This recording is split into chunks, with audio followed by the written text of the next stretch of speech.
Okay guys, so இந்த வீடியோ செஷன்ல நாங்க பார்க்க போறது grade 10 ordinary level examination syllabus. So ordinary லெவல்னு பார்க்கல நாங்கள் இதை கிரேட் 10 அண்ட் 11 சொல்லி போத் ரெண்டையுமே கம்பைனா பார்த்து கொண்டு வரலாம். ஸோ இந்த பிளேலிஸ்ட்ல நாங்க ஃபுல்லாவே கிரேட் 10 சிலபஸ்ல இருக்க போற ஐசிடி கன்செப்ட் ஃபுல்லாவே ஒரு ஸ்ரீலங்கன் சிலபஸ்ல இருக்க போற ஐசிடி கன்செப்ட் எல்லாமே அனலைஸ் பண்ணிட்டு வர போறோம். ஸோ இந்த செஷன்ல நாங்க பார்க்க போறது யூனிட் 1. டோட்டலா நாங்க ஆர்டினரி லெவலுக்கான கிரேட் 10 சிலபஸ் எடுக்கல. அதுல 9 பாடம், ஒரு 9 யூனிட்ஸ் வந்து கவர் பண்ண வேண்டி இருக்கும் எக்ஸாமினேஷனுக்காக.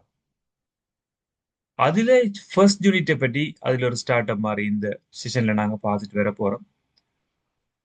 ஒரு ஆர்டினரி லெவல் எக்ஸாமினேஷனை பொறுத்த மட்டும் உங்களுக்கு 9 யூனிட்ஸ் வந்து அவைலபிளா இருக்கும். இந்த 9 யூனிட்ஸுமே இந்த டெக்ஸ்ட் புக்ல இருக்க போற இவ்வளவு விஷயமா இருக்கும். இதை நீங்க இந்த விண்டோல பார்க்கக்கூடிய மாதிரி இருக்கும்.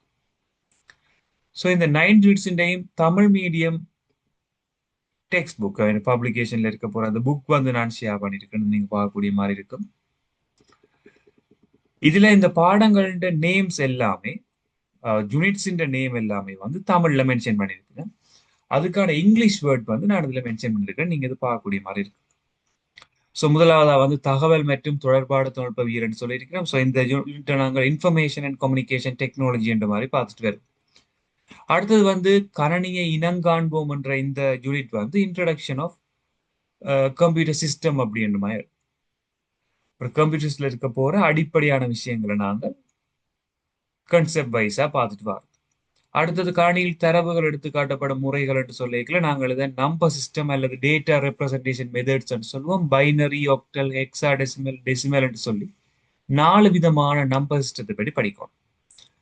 அடுத்தது வந்து logic gates and Boolean expressions அப்படின்னு சொல்லிக்கொள்ளும். அண்ட் ஓர் நோட் கேட்டை பற்றி நாங்க படிக்கிறது. அதுக்கப்புறம் நன் கேட், நோர் கேட்டை பற்றி படிக்கிறது எல்லாம் இந்த பாடம். ஆப்ரேட்டிங் சிஸ்டம்ஸ் என்று சொல்ற பணி செயல் முறைமைகளை பற்றி நாங்க படிக்க வேண்டி வரும் 5th யூனிட். யூனிட் 6ல நாங்க வேர்ட் ப்ராசஸிங், மைக்ரோசாஃப்ட் வேர்ட் என்ற சாஃப்ட்வேரை பற்றி படிக்கிறோம். 7th யூனிட்ல நாங்க மைக்ரோசாஃப்ட் எக்ஸல், இதை நாங்க எலக்ட்ரானிக் ஸ்ப்ரெட்ஷீட்ஸ் அப்படி என்ற முடிவுல படிக்க வேண்டியது. அடுத்தது வந்து ப்ரெசன்டேஷன்ஸ், எலக்ட்ரானிக் ப்ரெசன்டேஷன்ஸ் அப்படின்ற பாட்டில் வந்து நாங்கள் மைக்ரோசாஃப்ட் பவர் பாயிண்ட் பற்றி படிச்சுட்டு வரோம். அடுத்தது ஃபைனலாக நாங்கள் டேட்டா பேஸ் அப்படின்ற யூனிட் வந்து பார்த்துட்டு வருவோம். இந்த டேட்டா பேஸ் என்ற யூனிட்டை பொறுத்த மட்டும் நாங்கள் இங்க மைக்ரோசாஃப்ட் ஆக்சஸ் என்ற சாஃப்ட்வேரை பற்றி அனலைஸ் பண்ணிட்டு வரோம். ஸோ இந்த பிளேலிஸ்ட் ஃபுல்லாகவே நாங்கள் இப்படியான சாஃப்ட்வேர்ஸ் அண்ட் இப்படியான கான்செப்டை தான் நாங்கள் டிஸ்கஸ் பண்ணிட்டு வர போகிறோம் ஃபுல்லாக. ஸோ இந்த செஷன்ல நாங்கள் ஸ்டார்ட் பண்ண போகிறது யூனிட் 1க்கான எக்ஸ்பிளனேஷன். இந்த யூனிட் 1 அப்படின்றத பொறுத்த மட்டும் உங்களுக்கு சில கன்செப்ட் வந்து அடிப்படையில இருந்து தேவையா இருக்கும். ஸோ அதுக்காக நான் இந்த ஸ்கிரீன் வந்து ஷேர் பண்றேன். இது நீங்க பார்க்கக்கூடிய மாதிரி இருக்கு. இந்த யூனிட் 1ல இனிஷியலா நாங்க பார்க்க போற அந்த கன்செப்டை நாங்கள் ஒரு டயக்ராம் ஒன்றுக்களால நாங்க மெயினா பார்த்து கொண்டு வரலாம்.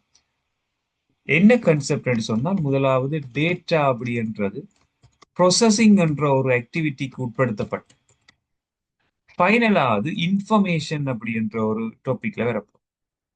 டேட்டா ப்ராசஸிங் என்ற ஒரு ஆக்டிவிட்டிக்கு உட்படுத்தப்பட்டு இன்ஃபர்மேஷன் அப்படின்ற ஒரு விடயமா மாற்றப்படுது. இதைத்தான் நாங்க கன்செப்டா படிச்சுட்டு வர போறோம். கன்செப்ட் வைஸா பார்த்துட்டு வர போறோம். உண்மையில இங்க என்ன நடக்குது, இந்த டேட்டா ப்ராசஸிங் இன்ஃபர்மேஷன் அப்படின்ற என்ன, டேட்டாண்டா என்னன்றதுக்கான ஒரு சிம்பிளான எக்ஸாம்பிள் ஒன்று பார்த்துட்டு வர போறோம் இந்த இடத்துல.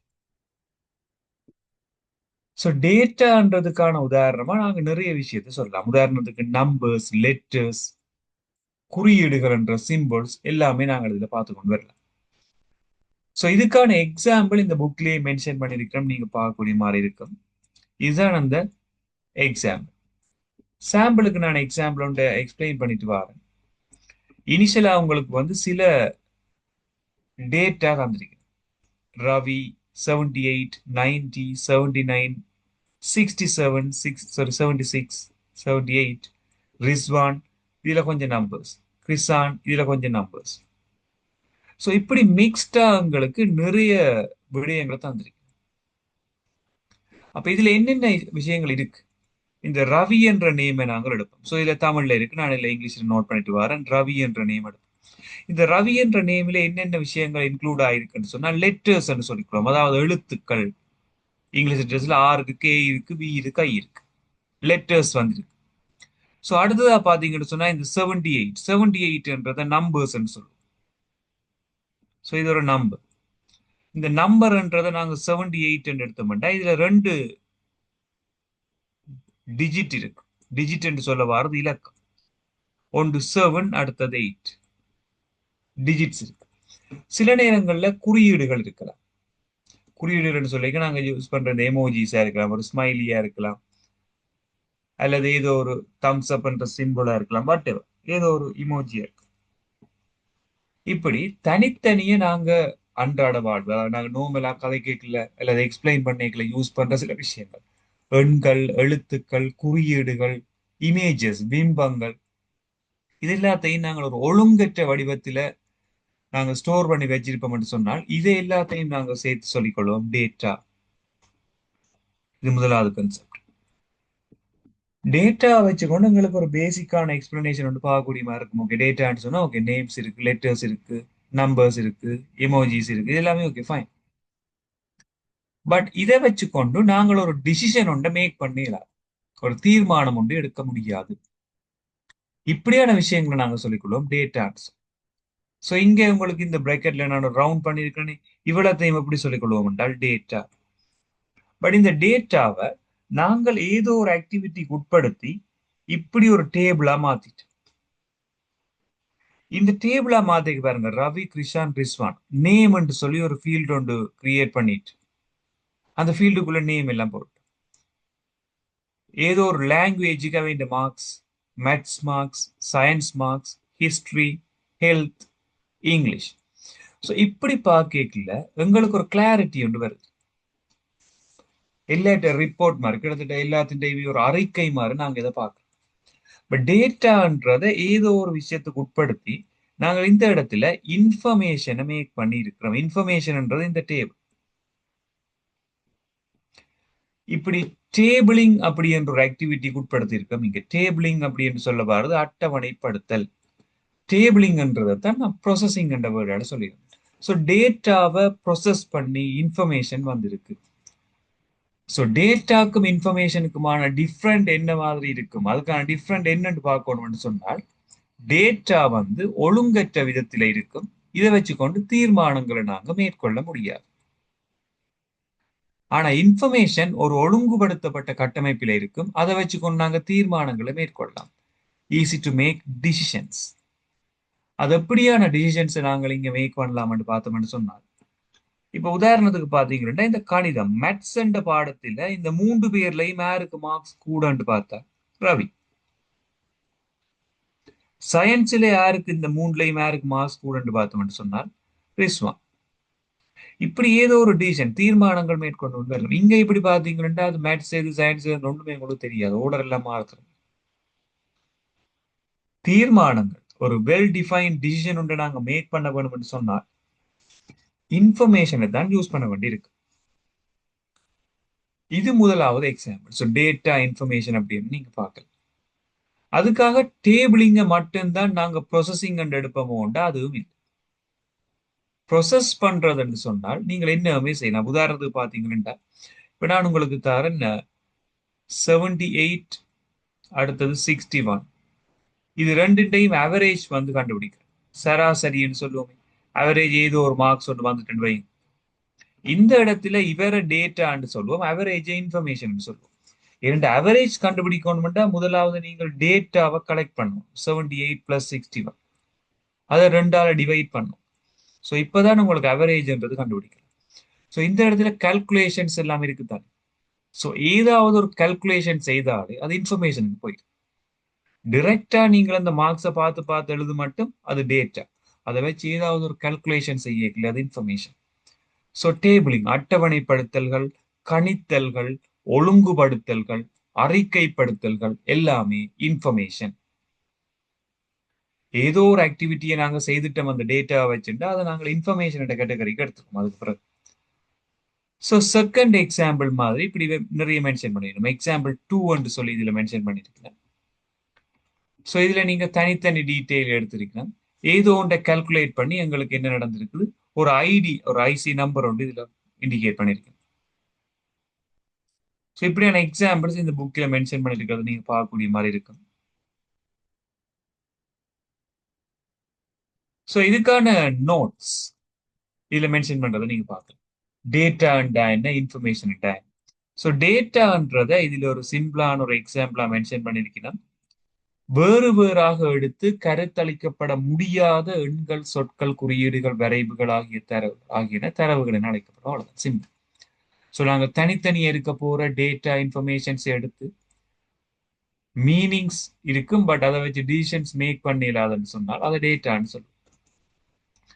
இன்ஃபர்மேஷன் என்று சொன்னால் செயன்முறைப்படுத்தல் அல்லது முறை வழிப்படுத்தலுக்கு உட்படுத்தப்பட்ட தரவுகள். அவ்வளவு. செயன்முறைப்படுத்தல் அல்லது முறை வழிப்படுத்தலுக்கு உட்படுத்தப்பட்ட தரவுகள் தான் தகவல் என்ற நினைவால சொல்லிக் கொண்டு வருவோம். அது என்ன செயன்முறைப்படுத்தல், முறை வழிப்படுத்தல் என்று சொன்னால், இப்ப நான் சொன்ன மாதிரி இந்த அட்டவணைப்படுத்தல்கள், ஒழுங்குபடுத்தல்கள், கணித்தல்கள், அறிக்கைப்படுத்தல்கள் எல்லாமே வந்து என்ற டாபிக்ல நாங்க எடுத்துக்கொண்டு வருவோம். சோ தரவுகளை தொகுப்பதன் மூலம் அல்லது தயார் செய்வதன் மூலம் அர்த்தமுள்ள தகவல்களை பெறத்தக்கதாக இருக்கு. அதே வழி தீர்மானம் மேற்கொள்வதற்கு அத்தகவல்கள் நமக்கு உதவும். சோ தரவு என்று சொல்லி சொன்னால் நாங்கள் நார்மலா சொல்லிக்கொள்ளலாம் இலக்கங்கள், எண்கள், குறியீடுகளாக கொண்ட தொகுதி. இதை வச்சு நாங்கள் தீர்மானம் எடுக்கலாம். பட் தகவல்களை நான் வச்சு நாங்க தீர்மானம் எடுக்கலாம். முறை வழிப்படுத்தப்பட்ட தரவுகளா இருக்கு. சோ இந்த இடத்துல ப்ரொசஸிங்ன்றதுக்கான தமிழ் வேர்ட் செயன்முறைப்படுத்தல் அல்லது முறை வழிப்படுத்தல். சோ இந்த வேர்ட் வந்து அடிக்கடி இவ பாவிக்கிறத நீங்க பார்க்கலாம். வழிப்படுத்தல் அப்படி என்ற ஒரு வேர்ட் வரும். முறை வழிப்படுத்தல் அல்லது வழிப்படுத்தல். ப்ரொசஸிங்குக்கு நிறைய தமிழ்ஸ் இருக்கு. சோ முறை வழியாக்கம் என்று சொன்னாலும் அந்த ப்ரொசஸிங் தான் நான் சொல்லுவேன், தமிழ் வேர்டு சொல்லிக்கணும். இப்ப டேட்டான்றத ஏதோ ஒரு விஷயமா இன்க்ளூட் பண்ணி ப்ராசஸிங் நடந்து அதுக்கப்புறம் இன்ஃபர்மேஷன்ன்றது உங்களுக்கு வரக்கூடிய மாதிரி இருக்கும். ஸோ முதலாவது யூனிட்டின் சப் யூனிட்டை நாங்கள் டேட்டா இன்ஃபர்மேஷன்ல இவ்வளவு தான் நாங்கள் கன்சிடர் பண்ண வேண்டியிருக்கோம். ஸோ அப்படியே அடுத்த விஷயத்துக்கு நாங்கள் மூவ் பண்ணுவோமா இருந்தால், ஒரு சிஸ்டம் அப்படி என்றா என்ன, அந்த சிஸ்டத்தில் எப்படியான சில விஷயங்கள் இருக்கும்னு பார்க்க போறோம். சிஸ்டம்ன்றது வந்து நாங்கள் ஒரு அமைப்பு அல்லது ஒரு கட்டமைப்பு. ஒரு சிஸ்டத்தின் கட்டமைப்பு பார்க்கல எப்பவுமே அது கம்ப்யூட்டர் சிஸ்டமா இருக்கலாம், அது என்னவாகவும் இருக்கலாம். அதின் அடிப்படையான விஷயங்கள் மூன்று இருக்கு.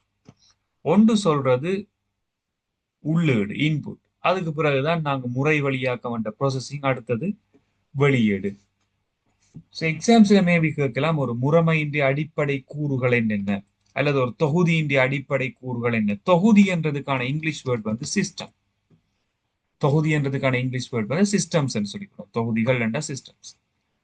ஒரு சிஸ்டம் அப்படின்றது வந்து எப்பவுமே உள்ளீடுகளை கொண்டிருக்கும், இன்புட்ஸ். அடுத்ததா அந்த இன்புட்ஸ் எல்லாமே ப்ராசஸிங் என்ற செயற்பாட்டுக்கு உட்படுத்தப்படும். பைனலாங்களுக்கு வாரத அவுட்புட் என்ற நேமால சொல்லுவோம். அதை நாங்க வர விளைவுகள் என்று சொல்லுவோம். இப்ப சிம்பிளா ஒன்று சொல்லி கொண்டு வரோம். நாங்க வந்து ஒரு கம்ப்யூட்டர் யூஸ் பண்றோம்னா, கம்ப்யூட்டர்ல வேறங்க இன்புட்டை கொடுக்கறதுக்கு இன்புட் டிவைசஸ் இருக்கு. அந்த கம்ப்யூட்டர் அதை ப்ராசஸ் பண்ணி அதை அவுட்புட் டிவைசஸால எங்களுக்கு வெளியிடுது. நீங்க ஒரு பேங்குக்கு போறீங்க, அங்க ஏடிஎம் யூஸ் பண்ணி ஒரு காசு எடுக்க போறீங்க. ஏடிஎம் கார்டை வந்து இன்புட் பண்றீங்க. உங்களோட பேலன்ஸ் எல்லாம் செக் பண்ணி போட்டு பின் நம்பர் எல்லாம் சரியாண்டு செக் பண்ணுது. அந்த செக்கிங் வந்து ப்ராசஸிங். கடைசியா அந்த காசை நீங்க எடுக்கிறீங்க, அது அவுட்புட். எல்லா விஷயத்தையும் ஹியூமன் பாடி எடுப்போம். ஹியூமன் பாடியில நாங்கள் ஒரு ரெஸ்பிரேட்டரி சிஸ்டம், ஒரு சுவாச தொகுதி எடுத்தோம்னு சொன்னா, ஆக்சிஜன்ன்றதை நாங்க இன்புட்டா எடுக்கிறோம். ப்ராசஸிங் நாங்க அந்த சுவாசித்தல். ஸோ அதை நாங்க ப்ராசஸிங் எடுப்போம். அவுட்புட் பார்க்கல கார்பன் டை ஆக்சைடுன்றது எங்களுக்கு ஹியூமன் பாடியில இருந்து அவுட்புட்டா வரும். இதே மாதிரி நாங்க எல்லா விஷயத்தையுமே இன்புட் ப்ராசஸிங் அவுட்புட் அப்படின்ற கான்செப்டுக்கால பார்க்கக்கூடிய மாதிரி இருக்கு. சிம்பிளான ஒரு ஐடியா. அப்போ ஒரு தொகுதி என்ற எடுக்க அது கம்ப்யூட்டரா தான் இருக்கணும் மட்டும் இல்லையா. தொகுதி என்றது வந்து சிஸ்டம். அது வந்து ஒரு சுவாச தொகுதியா இருக்கலாம், சமீபாட்டு தொகுதி டைஜஸ்டிவ் சிஸ்டமா இருக்கலாம், பிளட் சர்க்குலேஷன் குருதி சுற்றோட தொகுதியா இருக்கலாம், ஒரு கணினி முறைமை கம்ப்யூட்டர் சிஸ்டமா இருக்கலாம், ஒரு பேங்க் சிஸ்டமா இருக்கலாம், ஒரு ஸ்கூல் சிஸ்டமா இருக்கலாம். என்ன சிஸ்டத்தை எடுத்தாலுமே இன்புட் ப்ராசஸிங் அவுட்புட் என்ற இந்த ஸ்ட்ரக்சருக்குள்ளாலதான் எல்லா விஷயமும் நடக்கும். ஸோ அதைத்தான் இந்த இடத்துல மென்ஷன் பண்ணியிருக்கேன். அடுத்து வந்தவன் சொன்னால் ஒவ்வொரு எக்ஸாம்பிள். இப்ப ஒரு ஏடிஎம்ல என்ன நடக்குது, ஏடிஎம் பொறுத்த மட்டும் இன்புட், அதாவது டேட்டாவா நாங்கள் என்னத்தை கொடுக்குறோம் சொன்னால் ஏடிஎம் கார்டை கொடுக்குறோம். பட் ஏடிஎம் கார்டோட சேர்ந்து நாங்கள் பின் நம்பரையும் கொடுப்போம். இது டேட்டா. ப்ரொசஸிங்ல என்ன நடக்கும்னு சொன்னால் அந்த ஏடிஎம் கார்டும் பின் நம்பரும் சரியான்னு செக் பண்ணும். அதே நேரம் எங்களோட பேங்க் பேலன்ஸ் ஓகேயா இருக்கான்னு செக் பண்ணும். ஸோ அதைத்தான் சொல்லியிருக்கேன் ப்ரொசஸிங்ல பெயர், வைப்பு எண், மீதி பணம் எல்லாமே சரியோன்னு பார்க்கும். பார்த்துட்டு கடைசியா என்ன தகவல் வேறு அவுட்புட் எங்களுக்கு என்ன வரும்னு சொன்னால் அந்த பணத்தை நாங்கள் பெற்றுக்கொள்வோம். பணம் பெறுது. இப்படி எல்லா விஷயத்தையுமே நாங்கள் ஒரு டேட்டா ப்ராசஸிங் இன்ஃபர்மேஷன் இல்லை இன்புட் ப்ராசஸிங் அவுட்புட் பார்த்து கொண்டு வரலாம். ஒரு ஃபிங்கர் பிரிண்ட் வச்சுட்டு நீங்கள் அட்டெண்டன்ஸ் மார்க் பண்ற ஒரு சிஸ்டத்தை எடுத்தீங்கன்னு சொன்னால் அந்த இடத்துல உங்களோட ஃபிங்கர் பிரிண்டை தான் நாங்கள் டேட்டாவா எடுப்போம். அந்த ஃபிங்கர் பிரிண்ட் சரியாண்டு செக் பண்றது ப்ராசஸிங். அந்த ஃபிங்கர் பிரிண்ட் நீங்க வச்ச பிறகு எந்த டைம் நீங்க ஆஃபீஸுக்கு போயிருக்கிறீங்க, எந்த டைம் நீங்க ஆஃபீஸால திரும்ப விட்ட போறீங்க, அதாவது வந்து எந்த டைம் என்டர் பண்றீங்க, பஞ்ச் பண்றீங்களா, எந்த டைம் பஞ்ச் பண்ணிட்டு அவுட் ஆகுறீங்க, ரெண்டு டைமுமே வந்து நோட் ஆகும். ஸோ இதைத்தான் நாங்கள் சொல்லிக்கிடுவோம் அப்படி டேட்டா ப்ராசஸிங் இன்ஃபர்மேஷன் நேமால சொல்லிக்கிட்டு வரும். ஸோ கியூஆர் ஸ்கேன் பண்றதை பார்த்தோம்னாலும் கியூஆரை நாங்கள் ஃபர்ஸ்டா ஸ்கேன் பண்ணுவோம். அதை ஸ்கேன் பண்ணி அந்த வெப்சைட்டுக்கு கூட்டி கொண்டு போவோம். நாங்கள் அதை அவுட்புட்டா பார்க்கணும். இப்படி நாங்கள் வந்து என்ன செய்யறோம்னு சொன்னால் டேட்டா இன்ஃபர்மேஷன் அப்படின்றத பார்க்கணும். ஸோ இங்க இருக்க போற இமேஜஸ் உங்களுக்கு என்ன ரீசனுக்காக தந்திருக்கணும்னு சொன்னால் உங்களுக்கு சில டீட்டெயில் வேணும். கியூஆர் அண்ட் பார் கோட் இதை பற்றி ஒரு நாலேஜ் உங்களுக்கு தேவை. பார் கோட்ன்றது வந்து இதுதான். ஸோ பார் கோட்டுக்கும் கியூஆருக்கும் என்ன வித்தியாசமா இருக்கும்னு சொன்னால் பார் கோட்ன்றது ஒரு ப்ராடக்டை அடையாளப்படுத்துறதுக்காக அதை வச்சுக்கொள்ற அடையாளம். கியூஆர்ன்றது ஒரு ஹைடட் லிங்க் மாதிரி. கியூஆர் வந்து இந்த ஒரு பாக்ஸ்ல டொட் டொட் டொட்டா இருக்கு. அந்த கியூஆருக்குள்ள நீங்க நிறைய விஷயத்தை ஸ்டோர் பண்ணி வைக்கலாம். பார் கோட்டுக்குள்ளேயும் நிறைய விஷயத்தை ஸ்டோர் பண்ணலாம். கியூஆரை ஸ்கேன் பண்றதுக்கு வந்து உங்களுக்கு ஒரு கியூஆர் ஸ்கேனர் இப்போ மொபைல் போன்லயே நீங்க ஸ்கேன் பண்ணலாம். இது பார் கோட் ஸ்கேனர் என்ற ஒரு டிவைஸை யூஸ் பண்ணி பார் கோடை ஸ்கேன் பண்ணலாம். பார் கோட் நாங்கள் எங்க யூஸ் பண்ணுவோம்னா ஃபுட் சிட்டிஸ்ல ஒவ்வொரு ப்ராடக்ட்டுக்குமே ஒவ்வொரு பார் கோட் வச்சிருப்போம். அந்த பார் கோட்ல நிறைய விஷயங்கள் ஸ்டோர் ஆகியிருக்கும். அதிന്റെ பிரைஸ் இருக்கு, அதிന്റെ மேனுஃபேக்சர் டேட் இருக்கு, எக்ஸ்பயரி டேட் இருக்கு, எப்ப காலாவதியாகின்ற விஷயங்கள் எல்லாமே இந்த பார் கோட்ல இருக்கு. கியூஆர்லையும் எல்லா விஷயமும் ஸ்டோர் பண்ணலாம். கியூஆர்ல நாங்கள் அடிஷனலா நிறைய விஷயம் ஸ்டோர் பண்ணலாம். அது வெப்சைட்டா இருக்கலாம் அல்லது ஏதாவது document, PDF file, what ever எல்லாமே இந்த கியூஆர்ல ஸ்டோர் பண்ணலாம். ரெண்டும் டிஃப்ரெண்டான டெக்னிக். பட் கியூஆரை தான் பெரும்பாலும் நாங்கள் நிறைய இடங்களை யூஸ் பண்ணி கொண்டு வரோம். அதுக்காக பார்கோட் இல்லையென்று இல்லை, பார்கோடும் நாங்கள் யூஸ் பண்றோம் தான். ரெண்டும் வேற வேற பர்பஸுக்காக யூஸ் பண்ணுவோம். இது பார்கோடுன்னு சொல்லிக் கொள்வோம். தமிழ்ல பட்டை குறிமுறை என்று சொல்றது. அதிന്റെ வேர்ட் வந்து இங்க மென்ஷன் பண்ணிருக்கோம், நீங்க பார்க்கக்கூடிய மாதிரி இருக்கும். பார்கோடின் தமிழ் வேர்ட் வந்து பட்டை குறிமுறை. கியூஆர் என்று சொல்லுவோம். அதிന്റെ தமிழ் வேர்டு அப்படி சொல்றது இல்லை. நாங்க கியூஆர் என்று சொன்னாலே குயிக் ரெஸ்பான்ஸ், அதான் கியூஆர் சொல்றோம். பார்கோட் சிஸ்டத்துக்கான ஒரு எக்ஸாம்பிள் தான் இதுல காட்டியிருக்கிறோம். இந்த இப்படி ஒரு படம் வந்தாலே அது பார்கோட் உங்களுக்கு வாங்கணும். அதே மாதிரி கியூஆர் என்ற இமேஜ் வந்து இதுல தந்திருக்கிறேன். இது வந்து ஒரு கியூஆர் இருக்கு, டொட் டொட் லைனால இருக்கு. இது கியூ என்ன ஸ்கேன் பண்ணாலுமே அது டேட்டா ஃபைனலா அது இன்ஃபர்மேஷன் உண்டு எங்களுக்கு தரக்கூடிய மாதிரி இருக்கு. ஸோ இப்படி நாங்கள் இந்த டேட்டா இன்ஃபர்மேஷன் அப்படின்றது ஒரு சின்ன ஒரு இன்ட்ரடக்ஷன் அதுல பார்த்து கொண்டு வரலாம். ஸோ அடுத்ததான் நாங்க மூவ் பண்ண போறது எதுவா இருக்கும்னு சொன்னால் ஒரு சிறந்த தகவல், அதாவது குட் இன்ஃபர்மேஷன். ஒரு குட் இன்ஃபர்மேஷனுக்கான பண்புகள், கேரக்டரிஸ்டிக்ஸா இருக்கு. அது என்ன குட் இன்ஃபர்மேஷன் என்று சொன்னால் ஒரு தகவல் சரியான தகவலா இருக்க போது. ஸோ இதை நாங்கள் குட் இன்ஃபர்மேஷன் அப்படின்ற டாபிக்கால் எடுத்துக்கொண்டு வருவோம். குட் இன்ஃபர்மேஷன் என்று சொல்ல வர்றதுக்கு வந்து ஒரு தகவல் பிழை இல்லாமல் சரியா உங்களுக்கு விளங்கக்கூடியமா இருக்கும். ஸோ ஒரு தகவல் சரியா இருக்க வேணும்னு சொல்லி சொன்னால் எங்களுக்கு ஒரு 5 விதமான பண்புகள் கட்டாயம் பார்க்க வேண்டியது. இப்ப உதாரணத்துக்கு நாங்க பார்த்துட்டு வரோம், இந்த 5 விதமான பண்புகள்ல என்னென்ன விதமான பண்புகள் எங்களுக்கு தேவை என்ற மாதிரி பார்த்து கொண்டு வருவோம். ஒரு தகவல், இப்ப நீங்க ஒரு நியூஸ் பேப்பர் ஒன்று பாக்குறீங்க, இந்த நியூஸ் பேப்பர்ல வந்து ஏதோ ஒரு விஷயத்தை நீங்க ரீட் பண்ணிட்டீங்க, அது சரி உண்மையான நம்புறீங்களா, என்ன நம்பிக்கையில நாங்க நம்புற மாதிரி இருக்கும். நியூஸ் பேப்பர்ல எப்படியுமே ஒரு பிழையான விஷயத்தை போட மாட்டோம், ஒரு ட்ரஸ்டபிலிட்டி, ஒரு நம்பிக்கை தன்மை ஒன்று இருக்கு. சோ அதைத்தான் நாங்க என்ன செய்ய வேண்டாம், நம்பகத்தன்மைன்னு சொல்லிக்கிறோம். ஒரு சரியான தகவல் ஒன்று எங்களுக்கு இருக்குது, அந்த தகவல் வந்து ஒரு சிறந்ததா இருக்க வேண்டும் என்றால் அதுக்கான பண்புகள் சில இருக்கு. சோ இதை நாங்க சொல்லிக்கொள்வோம் அப்படி என்று சொன்னால் கேரக்டரிஸ்டிக்ஸ்.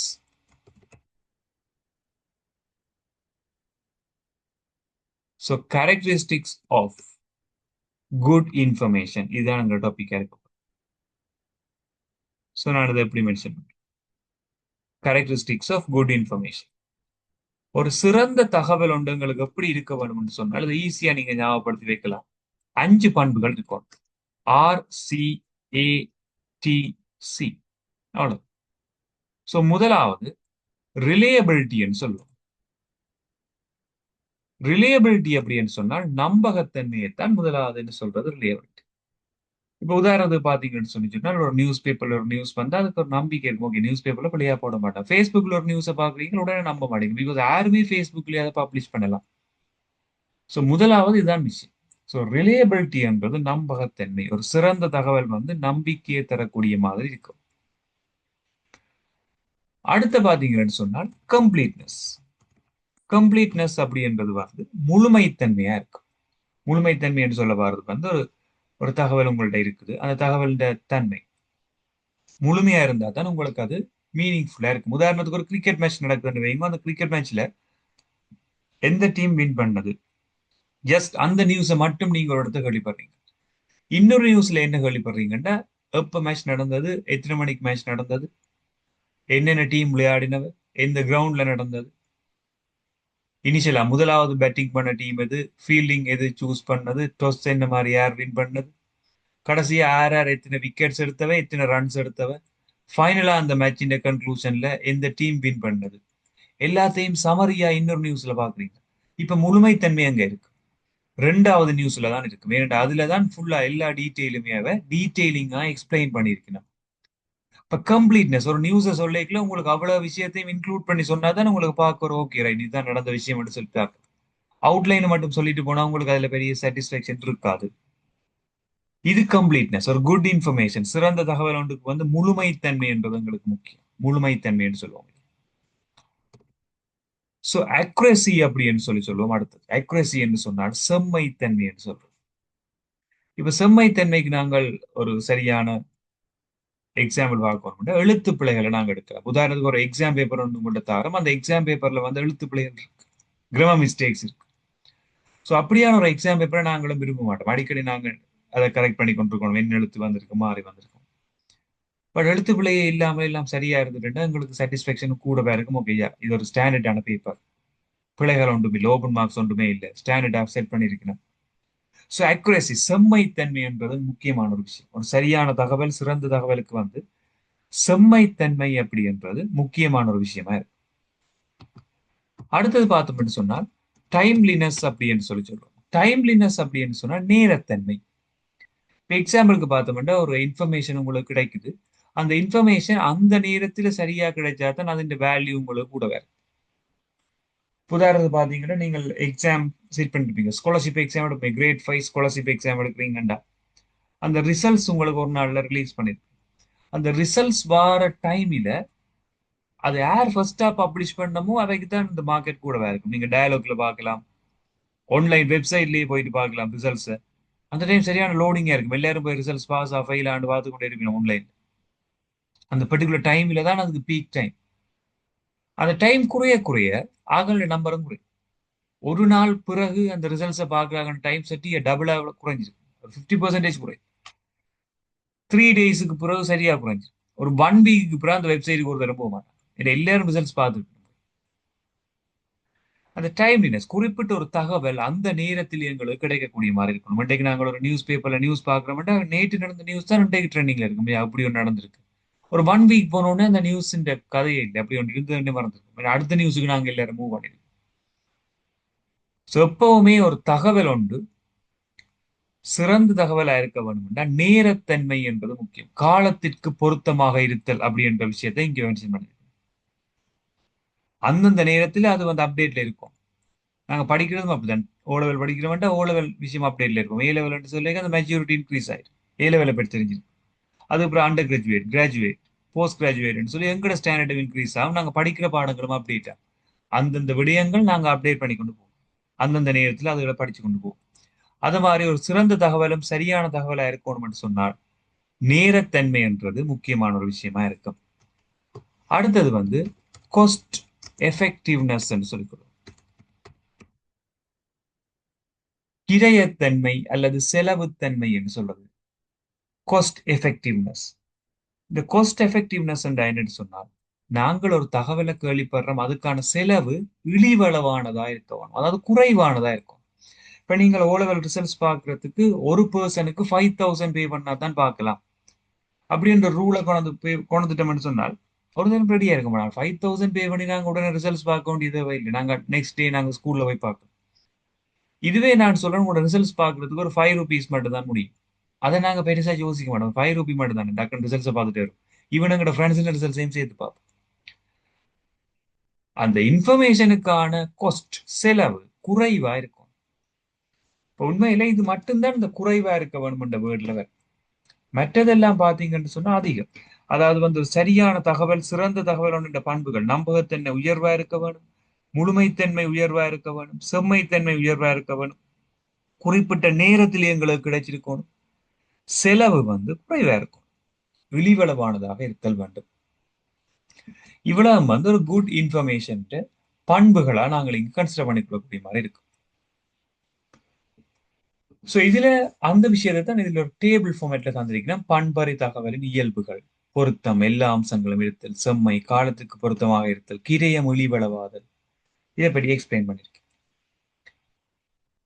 ஸோ இந்த வீடியோ செஷன்ல நாங்க பார்த்திருந்தோம் data information and examples for data informations, barcode QR, then good information characteristics. So இவ்வளவு விஷயம் பார்த்திருந்தோம். ஸோ நெக்ஸ்ட் வீடியோ செஷன்ல இன்னொரு மீனிங்ஃபுல்லான டாபிக்கோட மீட் பண்ணிக்கொள்வோம். தேங்க்யூ.